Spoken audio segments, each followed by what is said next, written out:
আওয়ামী লীগ নেতা অ্যাডভোকেট রেজাউল করিম, এবং আমার সঙ্গে রয়েছেন সিনিয়র সাংবাদিক, লেখক, কলামিস্ট মঞ্জুরুল হক। আপনাদের দুজনকে আমি স্বাগত জানাচ্ছি।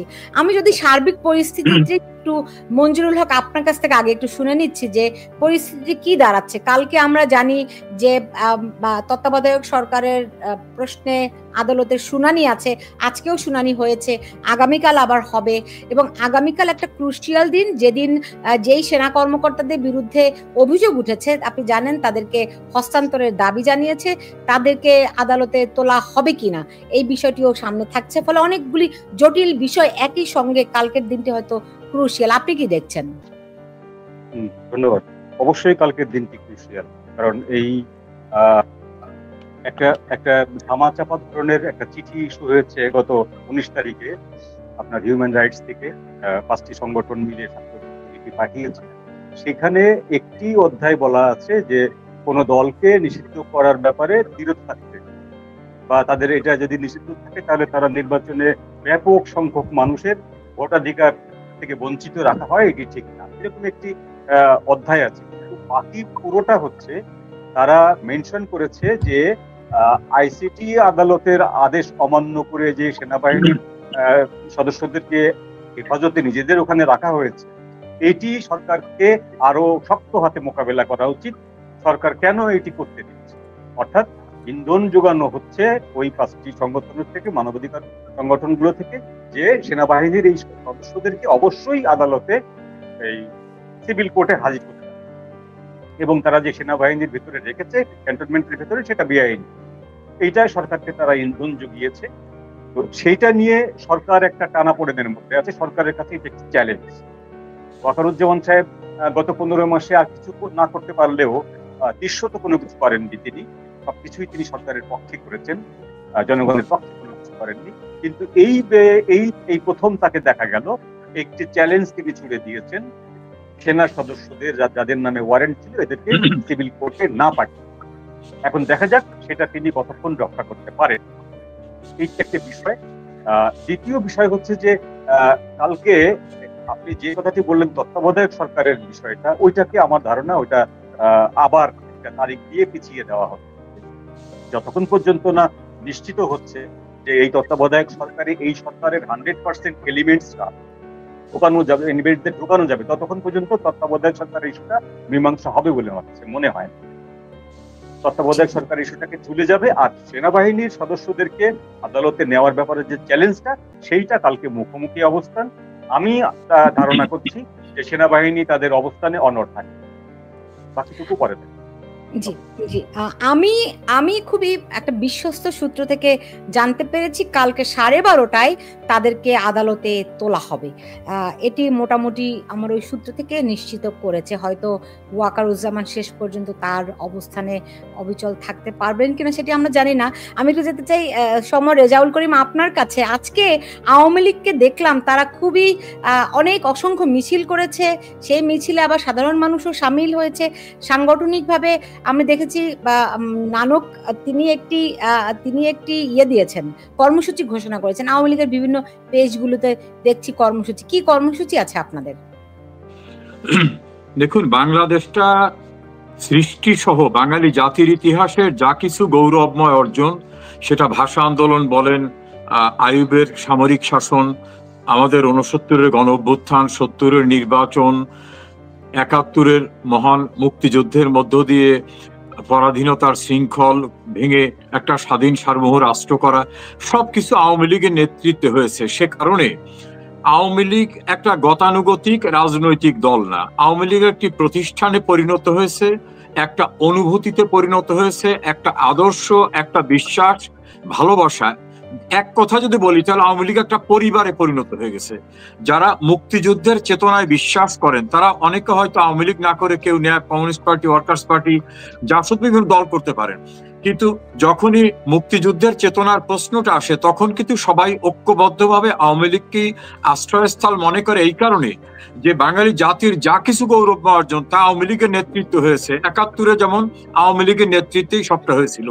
মাঝে মান অভিমান, ভুল বোঝাবুঝি অথবা সম্পর্কের অবনতিতে বিভিন্ন দিকে মুক্তিযুদ্ধের পক্ষের লোকেরা নানা দলে বিভক্ত হলেও এই যে 2024 সালের 5 অগস্টের পরবর্তী বাংলাদেশে যে জঙ্গিবাদ এবং 71-এর পরাজিত শক্তির উত্থান, এটা দেখার পরে মুক্তিযুদ্ধের চেতনা যারা বিশ্বাস করে, অসাম্প্রদায়িকতা বিশ্বাস করে, যারা অগ্রসর বাংলাদেশে বিশ্বাস করে, তারা মনে করছে, সব দল, অন্যান্য দলও তারাও মনে করছে যে আসলে আওয়ামী লীগের আশ্রয়স্থল, আওয়ামী লীগকে ঘিরে এগোতে হবে। সেই কারণে রাস্তাঘাটে, পথে প্রান্তরে সবখানে মানুষ এখন নেমে আসছে।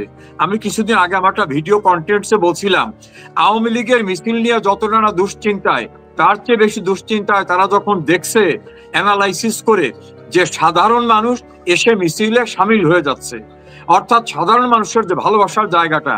আজকে ঢাকায় যে মিছিল স্লোগান হয়েছে, ধারাবাহিকভাবে হওয়ার, আজকে একটু ব্যতিক্রম ধর্মী ছিল। এই জায়গাটা হচ্ছে আওয়ামী লীগ যে জনগণের দল, সেটা পরিষ্কারভাবে সামনে নিয়ে আসা। এবং আওয়ামী লীগের অভিষ্ট লক্ষ্য হচ্ছে, আপনি যেটা জানতে চেয়েছেন, সাধারণ মানুষকে নিয়ে অবৈধ দখলদার, বেনামিতে 71-এর পরাজিত শক্তি, তাদেরকে উচ্ছেদ করে, তাদেরকে হটিয়ে বাংলাদেশে মুক্তিযুদ্ধের রাষ্ট্র ব্যবস্থাকে প্রতিষ্ঠিত করা।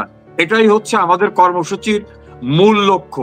দ্বিতীয় হচ্ছে যে আমাদের সংবিধান, যেটা আমার সামনে গণপ্রজাতন্ত্রী বাংলাদেশের সংবিধানটা আছে, এই সংবিধানটা আমরা যখন প্রণয়ন করেছিলাম, যারা করেছিলেন তারা কিন্তু ম্যান্ডেট নিয়ে সেই সংবিধান প্রণয়ন করেছিলেন।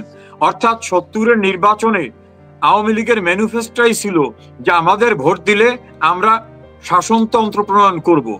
দেশ স্বাধীনের পরে গণপরিষদ মিটিংয়ে বসে এই শাসনতন্ত্রের স্ট্রাকচার করে এবং গণপরিষদে সেটাকে অ্যাপ্রুভ করে। এই সংবিধানের 7 অনুচ্ছেদে জনগণকে মালিক বলা হয়েছে, 7-এর 2-এ বলা হয়েছে এই সংবিধানের বহির্ভূত কোনো কিছুই করা যাবে না, যদি করা হয় তাহলে যতটুকু করা হবে ততটুকু বেআইনি। এখন সেই আঙ্গিকে আমরা বলবো, আমরা চাই সাংবিধানিকভাবে রাষ্ট্র ব্যবস্থা একটা সরকার পরিচালনা করুক, সেই সরকারের বৈধ ম্যান্ডেট থাকতে হবে। বর্তমানে যারা আছেন তাদের কোনো বৈধ ম্যান্ডেট নাই, তারা শপথ নিয়ে বলছেন যে সংবিধানকে প্রোটেক্ট এবং প্রিজার্ভ করবেন। তো সংবিধানে যে ব্যবস্থা নাই, সেই ব্যবস্থাটার নাম নিয়ে ওনারা দাবি করছেন যে আমরা অন্তর্বর্তীকালীন। মির্জা ফখরুল সাহেব বলছেন তত্ত্বাবধায়ক। এই দুটার কোনোটাই তো এই সংবিধানে নাই। তো সংবিধানে যেটা নাই সেইটা তো স্ট্রাকচারের বাইরে গিয়ে কোনো কিছু করা যাবে না। আর করতেও যদি হয় তাহলে সম্মিলিতভাবে যদি কিছু করা হয় গ্রেটার ইন্টারেস্টে, সেক্ষেত্রে এই অবৈধ দখলদার ইউনূস এবং তার পারিষদকে আগে বিদায় নিতে হবে, নিরপেক্ষ লোক আসতে হবে। এই কারণে নিরপেক্ষ লোক আসতে হবে, ইউনূস সাহেব তো নিজেই বলছেন যে আমার নিয়োগকর্তারা ছাত্র, তো ছাত্ররা একটা দল করছেন, তো ওনাকে যারা নিয়োগ দিচ্ছেন তারাই তো একটা দল করছেন, ফলে উনি তো একটা পক্ষের, ফলে ওনাকে রেখে তো আর নিরপেক্ষ ভাবার কোনো অবকাশ নেই। জি, মঞ্জুরুল হক, যদি তাই হয় তাহলে বিএনপি নিরপেক্ষ লোক চাচ্ছে তো এই ডক্টর ইউনূস সরকারের কাছে, সেটা কিভাবে সম্ভব? বিএনপির কালকের মিটিংটা খুব আমার কাছে খুব পিকুলিয়ার মনে হয়েছে। বিএনপির দাবি দাওয়াগুলো খুব অদ্ভুত লেগেছে। মানে নিজের পায়ে পুরো একের পর এক বিএনপি মেরেই চলেছে। এই যে দাবিটি করলো বিএনপি, সাধারণ একটা নির্বাচনে নিরপেক্ষ থাকতে হবে, এটা তো কমন দাবি, সবাই বলে যে নিরপেক্ষ থাকতে হবে, প্লেইং ফিল্ড হতে হবে, সবকিছু সব স্বাভাবিক ব্যাপার। কিন্তু যখন বিএনপি বলে যে ফ্যাসিবাদের সমস্ত শেকড় উৎপাটন করে তারপরে নির্বাচন, তো তার মানেটা হচ্ছে সরকারের হাতে একটি আনলিমিটেড টাইম তুলে দেওয়া, একটি আনলিমিটেড খতিয়ে দেখার মতন বিষয় তুলিয়ে দেওয়া। এখন সরকার বলতেই পারে আপনাদের দাবি অনুযায়ী আমরা সমস্ত ফ্যাসিস্টকে প্রশাসন থেকে বিদায় করতে পারি না, এটা করার জন্য আরো সময় দরকার। আপনি প্রশাসনের সমস্ত ফ্যাসিস্ট আপনি কি দিয়ে, কোন মানদণ্ড দিয়ে নিরূপণ করেন? এরকম কোন মিটার আছে যে আমি প্রশাসনের এত লোকদের ভিতরে চালিয়ে এতগুলো ফ্যাসিস্ট বাদ করবো? নেই। সুতরাং এই কথাগুলো বলা, এই কথাগুলো যে বালখিল্যতা, এটা বিএনপির নেতারা বুঝতে পারছে। এই যে ফ্যাসিস্ট বের করতে হবে, 15 মাস ধরে ফ্যাসিস্ট বের করা হচ্ছে।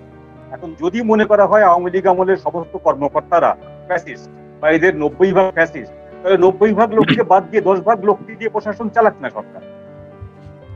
যদি 10% লোক দিয়ে প্রশাসন চালাতে পারে 90% ফ্যাসিস্টকে বাদ দিয়ে, তো দিক না বাদ, আপনারা সেই 10% দিয়ে কাজ করুন, সমস্যাটা কোথায়?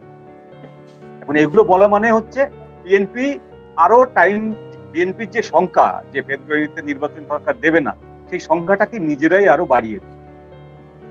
সরকার বলবে ঠিক আছে, আমরা এখন সমস্ত ফ্যাসিবাদের দোসরদেরকে প্রশাসন থেকে ছেটে বিদায় করে পরিষ্কার করে তারপরে নির্বাচন আসেন। এবার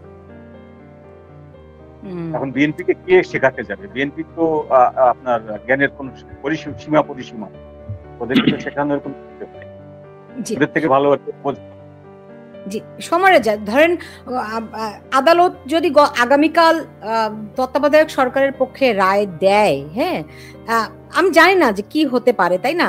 তো আপনার মানে যদি রায় দেয় তত্ত্বাবধায়ক সরকারের পক্ষে, তাহলে তো তাৎক্ষণিকভাবে ইউনূস সরকার বিলুপ্ত হয়ে যাবে নাকি? দেখুন, আমি প্রায় 40 বছর আইন প্রফেশনে আছি, আমি একজন ব্যারিস্টার, আমি দেশের সিনিয়র লয়ার। আমার এক্সপেরিয়েন্স, যে মুহূর্তে রায় প্রনাউন্স হয়ে যাবে সেই মুহূর্তে এটা সকলের জন্য কার্যকর হয়ে যায়। সই না হলেও আদালতে যে মুহূর্তে রায়টা অ্যানাউন্স করা হবে সেই মুহূর্তে সেটা লিগ্যাল স্ট্যান্ডে চলে আসে। তো ধরুন, যদি আমরা অনুমান করে ধরি যে তত্ত্বাবধায়ক সরকার ব্যবস্থার পক্ষেই আমাদের সুপ্রিম কোর্ট জাজমেন্ট দিল, জাজমেন্ট দেওয়ার সঙ্গে সঙ্গে কিন্তু তত্ত্বাবধায়ক এস্টাবলিশড হয়ে গেল। তত্ত্বাবধায়ক এস্টাবলিশড হলে কিন্তু তত্ত্বাবধায়কের স্ট্রাকচার এস্টাবলিশড হবে। স্ট্রাকচারটা কি? সর্বশেষ অবসরপ্রাপ্ত প্রধান বিচারপতি হবেন তত্ত্বাবধায়ক সরকারের প্রধান। যদি তিনি রাজি না হন বা তাকে না পাওয়া যায়, তাহলে তার পূর্বের অবসরপ্রাপ্ত প্রধান বিচারপতি, যদি তাকে না পাওয়া যায় তার পূর্বের প্রধান বিচারপতি, 3 জন।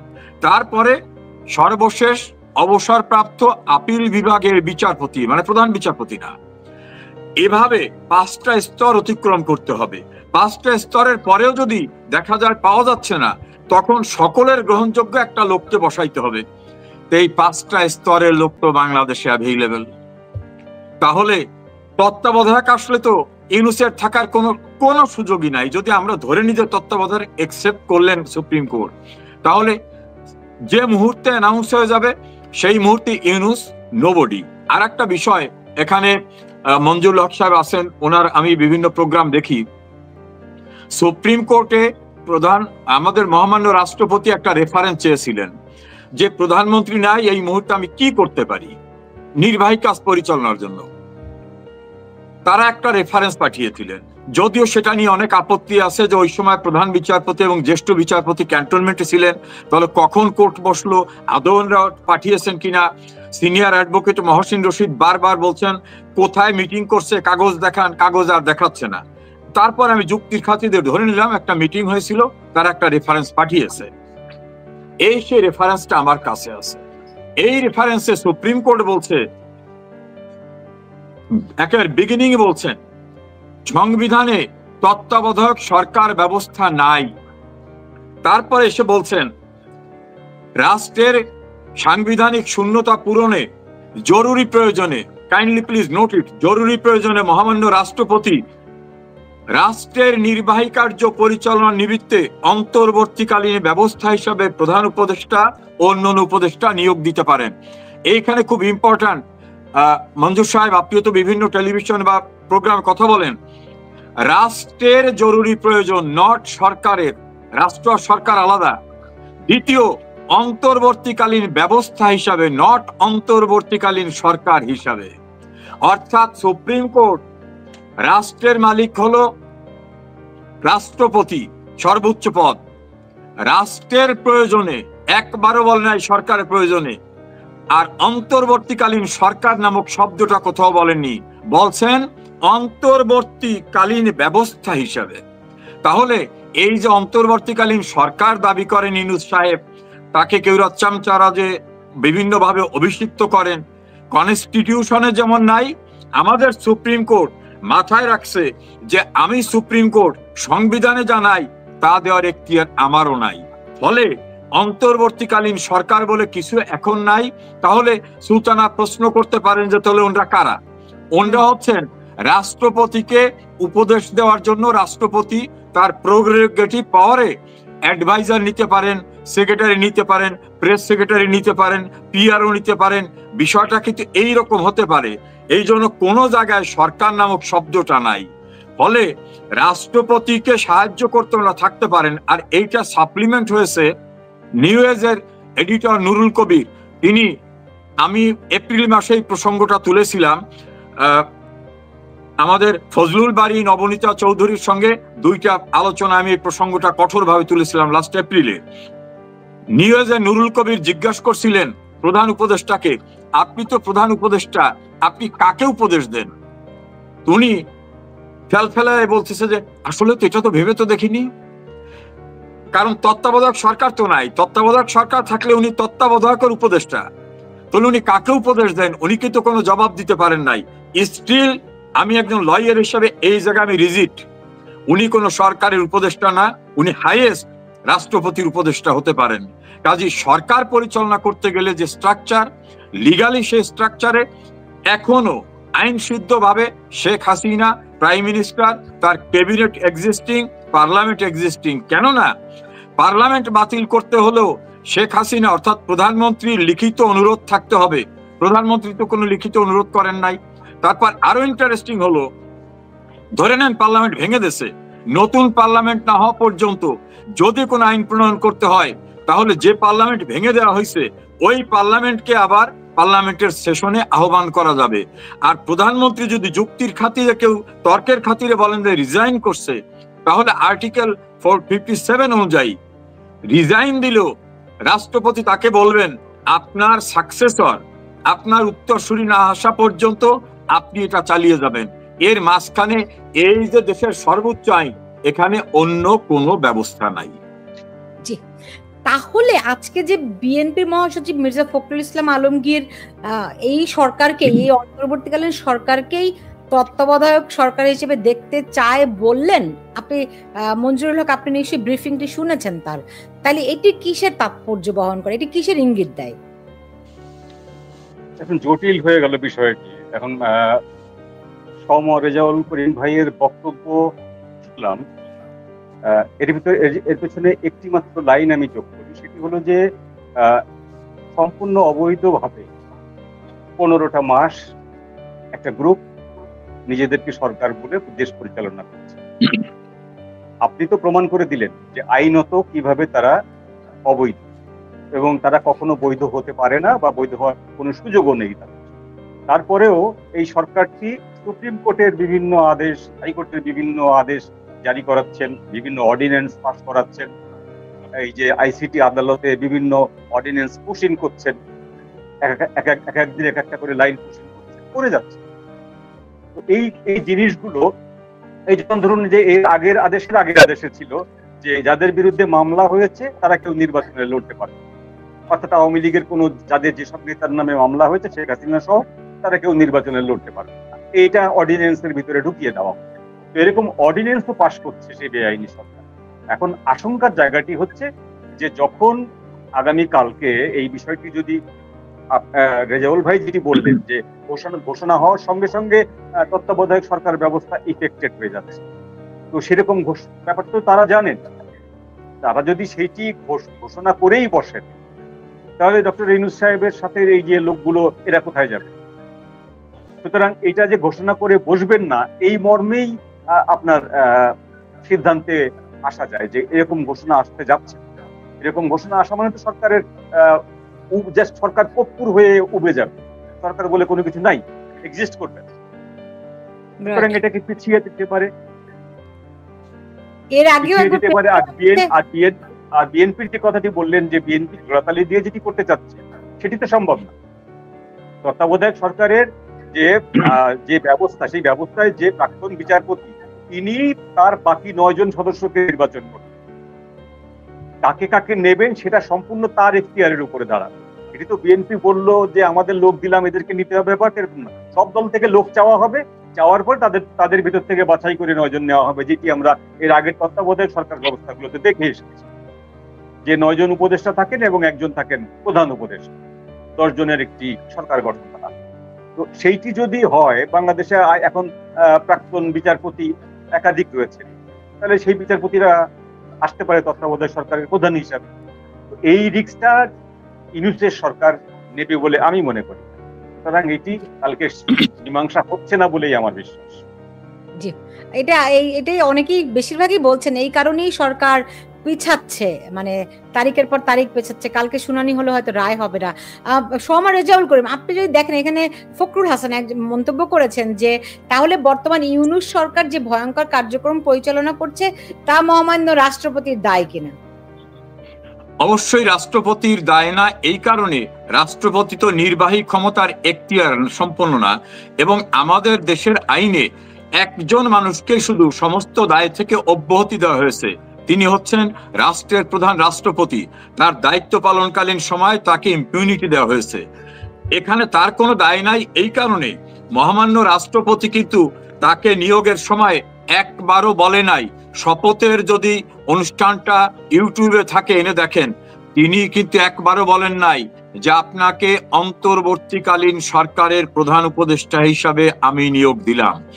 আমি আবার ওই রেফারেন্সে যাচ্ছি, রেফারেন্সে সুপ্রিম কোর্ট বলছে গণপ্রজাতন্ত্রী, এটা আমার না, সুপ্রিম কোর্ট বলছে গণপ্রজাতন্ত্রী বাংলাদেশের সংবিধানে অন্তর্বর্তীকালীন সরকার গঠনের কোনো বিধান না থাকায় আমরা পরামর্শ দিচ্ছি অন্তর্বর্তীকালীন ব্যবস্থা হিসাবে উপদেষ্টা নিয়োগ করতে পারেন, নট সরকার। অন্তর্বর্তীকালীন ব্যবস্থা হিসাবে তাদের মাথার ভিতরে ছিল যে সংবিধানে যেটা নাই আমি সুপ্রিম কোর্ট তো সেটা করতে পারি না, এই জন্য তারা উল্লেখ করে দিয়েছে দ্বিতীয় প্যারাগ্রাফে, এমত অবস্থায় গণপ্রজাতন্ত্রী বাংলাদেশ সরকারের সংবিধানে অন্তর্বর্তীকালীন সরকার গঠনের কোনো বিধান না থাকায়, তারাও বলতেছে বিধান নাই, কাজে আমি অন্তর্বর্তীকালীন সরকার গঠন করে পরামর্শ দিলাম না, তুমি উপদেষ্টা নিতে পারো। তাও কি জন্য? রাষ্ট্রের নির্বাহী জরুরি কাজের জন্য, সরকারের না, মনে রাখবেন, সরকারের না, রাষ্ট্রের। রাষ্ট্রে যদি কোনো সরকারও না থাকে তখনও কিন্তু রাষ্ট্র চলবে, কারণ রাষ্ট্রের মুকুট যিনি, তিনি কিন্তু রাষ্ট্রপতি, রাষ্ট্রপতির নামেই চলবে, রাষ্ট্রপতির নামেই ব্যুরোক্র্যাটরা কাজ করবে, অন্যরা কাজ করবে। সরকার না থাকলেও, যেমন 4 দিন সরকার ছিল না, চলছে না, সেই 4 দিন তো শূন্যতা ছিল না, রাষ্ট্রপতি ছিল। ফলে এখন ইউনূস যেটা দায়িত্ব নিয়ে দখল করে আসেন, যেটা মঞ্জুরুল হক বললেন এবং আপনার একজন দর্শক শ্রোতা বলছেন, এইটা আমাদের সংবিধানে 7 ক অনুচ্ছেদ অনুযায়ী, অর্থাৎ 7 কতে বলা হয়েছে কোন ব্যক্তি যদি এই সংবিধানের বিধিবিধানকে উপেক্ষা করে, অবজ্ঞা করে, মানুষের আস্থাহীনতার সৃষ্টি করে, এটাকে নষ্ট করতে চায়, ষড়যন্ত্র করে, ষড়যন্ত্রে সাহায্য করে, অনুসমর্থন করে, সেই কৃতকর্মটি হবে রাষ্ট্রদ্রোহিতা। ফলে ইউনূস এবং তার টিম অ্যাকর্ডিং টু কনস্টিটিউশন তারা সবাই রাষ্ট্রদ্রোহিতার অপরাধে অভিযুক্ত হবেন। এই যে ডক্টর আলী রিয়াজ, সে কিন্তু নিজেও সেদিন বলছে, বদিউল আলম মজুমদার বলছে যে দায় মুক্তির একটা ব্যবস্থা করে, না হলে আমরা তো সংবিধান ভঙ্গের জাদে রাষ্ট্রদ্রোহিতার অভিযোগে অভিযুক্ত হব। অর্থাৎ তারা নিজেরাও জানেন যে তারা রাষ্ট্রদ্রোহিতা করেছেন। আর একটা জিনিস আমি আপনাদের দর্শক শ্রোতার জন্য বলি, কোন অপরাধের কিন্তু দায় মুক্তি হয় না। বঙ্গবন্ধুর খুনিদের দায় মুক্তি মোস্তাক দিয়েছিল 26শে সেপ্টেম্বর 1975-এ। জিয়াউর রহমান ক্ষমতা এসে 1979 সালের 9 এপ্রিল পার্লামেন্টে আইন পাশ করে সংবিধানের 5ম সংশোধনী নাম দিয়ে দায় মুক্তি দিয়েছিল। সুপ্রিম কোর্ট বলছে অপরাধের দায় মুক্তি হয় না, তোমরা যেটা করেছো এটা অন্যায়, এটা অপরাধ, দেশদ্রোহিতা, তস্করের কাজ, শাস্তিযোগ্য অপরাধ। একইভাবে এরশাদের ক্ষমতা দখল নিয়েও 7ম সংশোধনী মামলায় সুপ্রিম কোর্ট একই কথা বলছে। ফলে এই যে পার্লামেন্টের সামনে একটা নাটক সাজানো, সেই এবং যা কিছু করুক না কেন, অপরাধ যেটা ঘটে গেছে, টুথপেস্টের পেস্ট বেরোয় গেছে, ভিতরে ঢুকবে না, অপরাধ করে ফেলছে, এদের বিচারের মুখোমুখি হতে হবে, সেটা টুডে অর টুমরো। তাহলে এখন বিএনপি তো দেখছি যে বিএনপির কাছে তারা এক ধরনের দায় মুক্তি চাচ্ছে কিনা মঞ্জুরুল হক, সেই সঙ্গে বিএনপির কথা শুনে, আজকে মির্জা ফখরুল ইসলাম আলমগীরের কথা শুনে তো বোধ করলাম যে তিনি প্রশাসনে যে জামায়াতের অংশটি রয়েছে, আপনি জানেন বর্তমান সরকারকে অনেকেই বলেন জামাতি সরকার আসলে পেছন থেকে চালাচ্ছে, তো বিএনপি কি সেটাকে ভয় পাচ্ছে? তারা কি এই সরকারকে একটা দায় মুক্তি দেওয়ার নেগোসিয়েশনে আসছে? দায় মুক্তির নেগোসিয়েশন আগেই হয়েছে। দায় মুক্তির নেগোসিয়েশন না হলে বিএনপির সাথে এই তারেক রহমানের সাথে প্রফেসর ইউনূসের বৈঠকের কোনো কারণ ছিল। আমরা কেউ জানি না যে সেই বৈঠকে কি কথা হয়েছে। কিন্তু অনুমান করা যায় সেই বৈঠকে দায় মুক্তি থেকে যাবতীয় বিষয়ে সুরাহা হওয়ার পরেই বিএনপি তাদের নির্বাচনের ডিসেম্বরের দাবি থেকে সরে ফেব্রুয়ারিতে গিয়েছে। কারণ একটা সময় পর্যন্ত বিএনপির দাবি এবং জেনারেল ওয়াকারের দাবি একই ছিল, ডিসেম্বরেই নির্বাচন হতে হবে। এই যে প্রত্যয় যোগে শব্দটি ব্যবহার করা, সেই জায়গা থেকে সরে আসার পিছনে কারণ একটাই, যে তাদের ভেতরে একটা আন্ডারস্ট্যান্ডিং হয়েছে। এখন বিএনপি সেই আন্ডারস্ট্যান্ডিং এর উপর ভরসা করতে পারছে না, কারণ জামাতের সাথে সরকারের সখ্যতা বিএনপির চেয়ে বেশি, জামাতের অংশগ্রহণ সরকারের ভেতরে বিএনপির চেয়ে বেশি, সেটি একটা বিএনপির ভয়। বাই দ্য ওয়ে আমি একটু বলে নেই মঞ্জু ভাই, কালকে কিন্তু প্রধান উপদেষ্টা জামায়াতকেও ডেকেছে বৈঠকের জন্য। আচ্ছা, উনি তিনটি দলকেই ডাকবেন, স্টেক হোল্ডারদেরকে উনি ডাকবেন সবসময় পরামর্শ করার জন্য, ওইটা ম্যাটার করে না। বিষয়টা যেটা ম্যাটার করে যে বিএনপি তো যুগপথ শুধু জামাতকে ভয় পাচ্ছে না, বিএনপি আওয়ামী লীগের যে মিছিলের সংখ্যা বাড়ছে বা বিভিন্ন জায়গা থেকে পশ্চিমা দেশগুলো থেকে মানবাধিকার সংগঠনগুলো থেকে বলা হচ্ছে আওয়ামী লীগকে বাদ দিয়ে নির্বাচন করলে সেই নির্বাচনটি ইনক্লুসিভ হবে না, এবং ইনক্লুসিভ নির্বাচন না হলে, ফেয়ার অ্যান্ড ফ্রি ইলেকশন না হলে আমরা সেটাকে সমর্থন দিতে পারি না। তো সেই যে একটা ভয় আছে তাদের বিএনপির, যে কোনো না কোনো একটা ফর্মে আওয়ামী লীগকে ফিরিয়ে আনতে হতে পারে, পশ্চিমাদের চাপে হোক, মানবাধিকার সংগঠনগুলোর চাপে হোক, বা যে কোনো চাপে হোক। যদি ফিরে আসে তাহলে এই আওয়ামী লীগের প্রশাসন ডেফিনেটলি আওয়ামী লীগের পক্ষে হয়ে কাজ করবে, এরকম একটা ভীতি বিএনপির ভেতরে কাজ করছে। প্লাস জামাতি যারা ইনক্লুড হয়েছে এই গত 15 মাসে, তারাও বিএনপির বিরুদ্ধে কাজ করবে, এই ভীতিটাও বিএনপির আছে। এই দুই ধরনের ভীতি থেকে বিএনপি প্রফেসর ইউনূসের সঙ্গে আজকে এই কথাগুলো বলেছে। মানে যেটা বুঝলাম আপনার কথাই, আসলে বিএনপির ভীতিটা ডাবল আপ হয়েছে। আমাকে শেষ করতে হবে, এই যে কালকে 25 জন সেনা কর্মকর্তা সহ যে আসামিদেরকে কালকে ট্রাইব্যুনালে হাজির করা হবে, যদি করা না হয়, আপনারা বলছেন যে করা হবে না, মঞ্জু ভাই তাই বলছেন, যদি করা না হয় তাহলে সংবাদপত্রে বিজ্ঞপ্তি দেয়া হবে, এটা এরকম বলেছে প্রসিকিউশন টিম থেকে। এই এখতিয়ার কি আছে? কালকে কি হতে পারে রেজাউল করিম? দেখুন, কালকেই পত্রিকায় বিজ্ঞপ্তি দেওয়ার প্রভিশন নাই, আসামিকে খুঁজে পাওয়া যায় নাই এই মর্মে যদি পুলিশ রিপোর্ট দেয়, তারপরে বলা হবে ক্রোকি পরোয়ানা দেওয়া হোক, ক্রোকি পরোয়ানা যাবে। ক্রোকি পরোয়ানা যদি কার্যকর না হয় তারপরে হবে। আমার বিশ্বাস এবং ধারণা মতে উভয় সংকটে আছে এই ট্রাইব্যুনাল, সরকার, উত্তরপাড়া। কারণ উত্তরপাড়াকে অর্থাৎ ক্যান্টনমেন্টকে মেরুদণ্ডহীন করে আমাদের দেশপ্রেমিক সেনাবাহিনীকে সুকৌশলে দুর্বল করার একটি মেটিকুলাস ডিজাইনে কাজ চলছে। না হলে এভাবে হতে পারে না। যারা ক্ষমতা দখল করেছেন, ধরেন এই ট্রাইব্যুনালের তো এখতিয়ার নাই, কারণ না এই ট্রাইব্যুনালের নিউ ফরমেশন হয়েছে রাষ্ট্রপতির অর্ডিন্যান্সের মাধ্যমে। তো সেই অর্ডিন্যান্সটা হলে পার্লামেন্টে পাশ হলে সেটা হবে আইন। এখন পর্যন্ত পার্লামেন্টে নাই, আইন পাশ হলো না বলে তুমি চাবাচ্ছ কি? কর্তা দিবার চাইছে, তা আইনি পরিণতি হলো না, ওনারা বিচার করে ফেলতেছেন। আমার ধারণা মুক্তিযুদ্ধের পক্ষের সেনা কর্মকর্তাদের এবং দেশপ্রেমিক সেনাবাহিনীকে ধ্বংস করার একটা মেটিকুলাস ডিজাইনের অংশ এটা। আমাদের বোধহয় অপেক্ষা করতে হবে, কারণ অনেক কিছু কিন্তু বাংলাদেশে আগাম অনুমান করা যায় না। বাংলাদেশে অনেক কিছু ঘটে যায় যেটা আগাম অনুমান করা যায় না, যে আমরা দেখি কি অবস্থাটা হয়।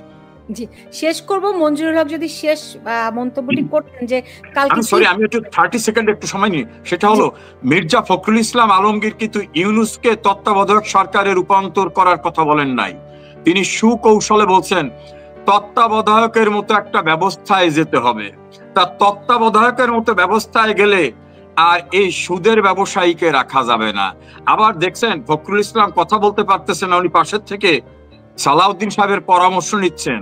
মানে বিএনপি কুলহারা হয়ে গেছে, ইউনিভার্সিটির কোন জায়গায় দাঁড়াতে পারতেছে না। তাদের দীর্ঘদিনের যে রাখি বন্ধন, সেই জামাতের কাছে যে অবস্থা ভয়ঙ্কর, এটা বোধহয় বুঝতে পারছেন। আমি সরি মঞ্জু ভাই, বলেন।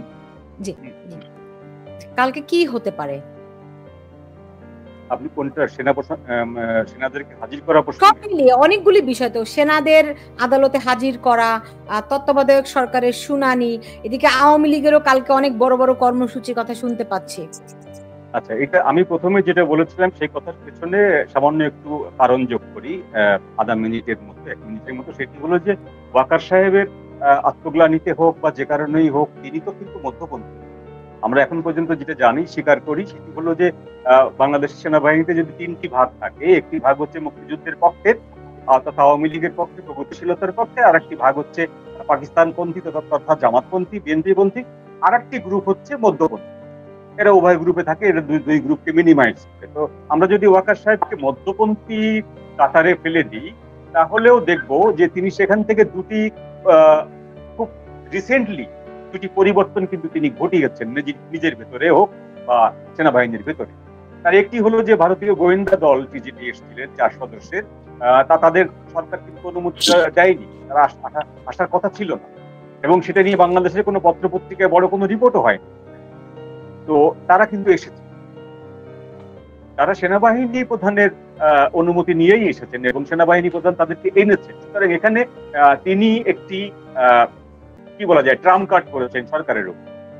আমি সেই জায়গা থেকে বলছি যে আগামীকালকে যদি ওই সেনা সদস্যদেরকে কোর্টে হাজির করা হয়, তাহলে কোর্টের এই যে রেজাউল ভাই যেটি বললেন যে এই কোর্টের এখতিয়ারই নেই, আইসিটির কোনো এখতিয়ার নেই ওই সেনাদের বিরুদ্ধে মামলা জারি করার বা এই ওয়ারেন্টি করার।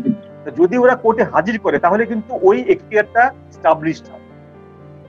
সুতরাং হাজির করার ব্যাপারে আমি খুব নিঃসন্দেহ না, বা হাজির করা হবে বা হবে না এই বিষয়ে আমি কোনো মন্তব্য করতে পারছি। তার কয়েক ঘন্টা গেলেই তো আমরা বুঝতে পারবো কি হচ্ছে। আমার রেজাউল করিম এবং মঞ্জুরুল হক, আপনাদের দুজনকে অনেক ধন্যবাদ জানাচ্ছি আমার সঙ্গে যুক্ত হওয়ার জন্য। আপনারা ভালো থাকুন। সবাইকে ধন্যবাদ। দর্শক, এই ছিল আমার এখনকার আয়োজনে। আপনারা যে যেখানে আছেন সবাই ভালো থাকুন, এবং সেই সঙ্গে একটি কথা বলে যাচ্ছি, সেটি হচ্ছে যে আগামীকাল কি ঘটে নিশ্চয়ই আমরা আমাদের নজর রাখছি সেদিকে, এবং সবশেষ পরিস্থিতি কোন দিকে যায় সংবাদের বিশ্লেষণ নিয়ে আপনাদের সঙ্গে হাজির হব আগামীকাল।